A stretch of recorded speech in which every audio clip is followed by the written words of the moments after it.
What's your reaction to the way the Share Life plan's been implemented so far?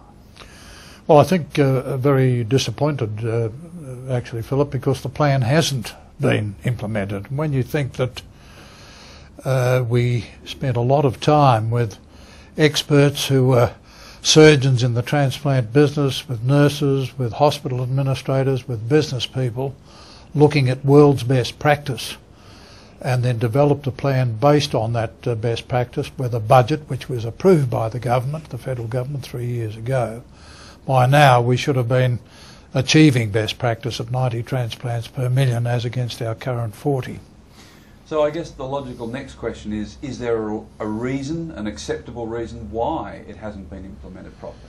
Well, it's very hard to say, because I would have thought just about anybody could have taken the plan and the budget, which was a line-by-line business, and implemented it. But perhaps people are saying that Australia is different from Spain or from Croatia or from the United States in the way we manage our health system, but I don't think that's a good reason at all.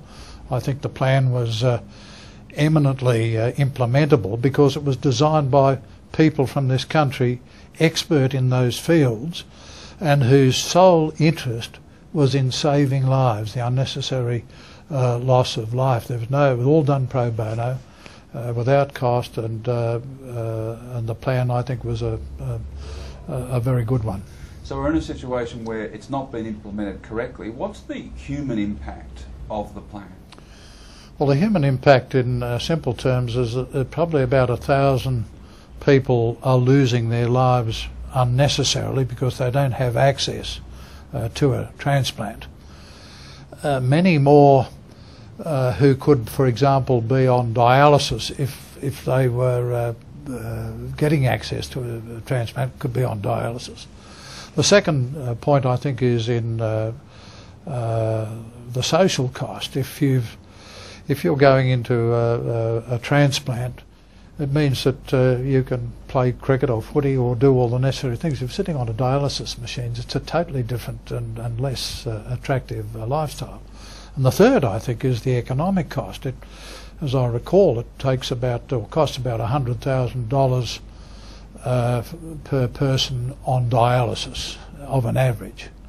And that doesn't do anything to improve your health. You sit on dialysis every year. Whereas a transplant is about $60,000 just for that one operation, and then you could be living 10 or 15 years and playing golf or fishing and a totally different lifestyle. So the economic credentials there in having a transplant vis-a-vis dialysis is unquestioned. So how does it make you feel to know that we've got a situation where lives are being lost and money's being wasted? Well, I'm very, very frustrated because you've just summed it up. Lives are being lost unnecessarily. Lifestyle is being degraded, but also a big cost to the health budget, and patently we want to reduce those budgets without reducing the quality of care.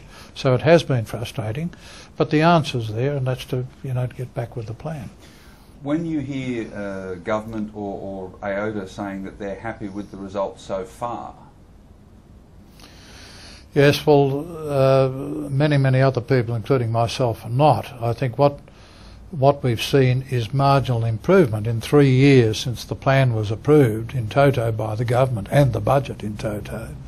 We've seen an increase per year, or an increase from 36 transplants per million to 40. So over 3 years we've improved by 4.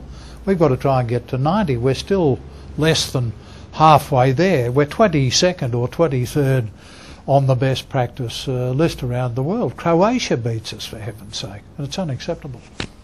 What should people do?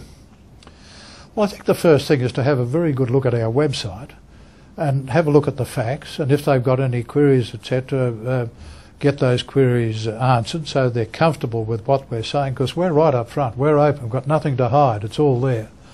Then I think they comment on the website, because that'll be good for us from a number of people that are commenting.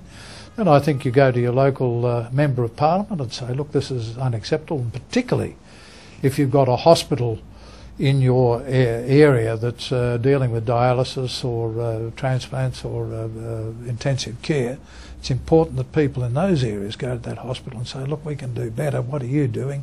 Are you aware of the plan to do this? That sort of deal.